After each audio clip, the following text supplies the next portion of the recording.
Bright, bold, and breathtaking. Meet the Oriole, a bird whose vibrant plumage and melodious songs have captivated nature lovers across the globe.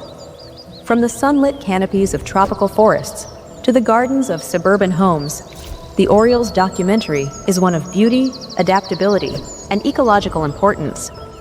Let's explore the life of this remarkable bird.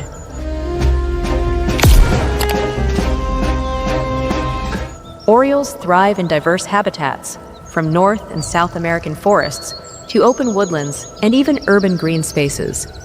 Their origin traces back to ancient ecosystems, showcasing their adaptability to changing environments. Known for their striking appearance, males boast fiery orange and black feathers, while females wear softer tones of yellow and olive, making them equally enchanting.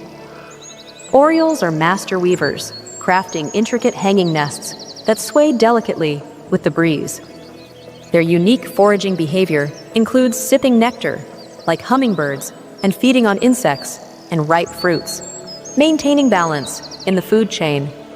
As pollinators and pest controllers, they play a crucial role in sustaining ecosystems. Symbolizing joy and positivity in many cultures, the Oriole has inspired myths, art, and poetry. Did you know some Oriole species migrate thousands of miles annually, crossing continents with precision? These feathered wonders continue to charm with their resilience and grace. Stay tuned as we uncover more awe-inspiring birds documentary. The Oriole reminds us that nature's artistry is all around, if we only take the time to look.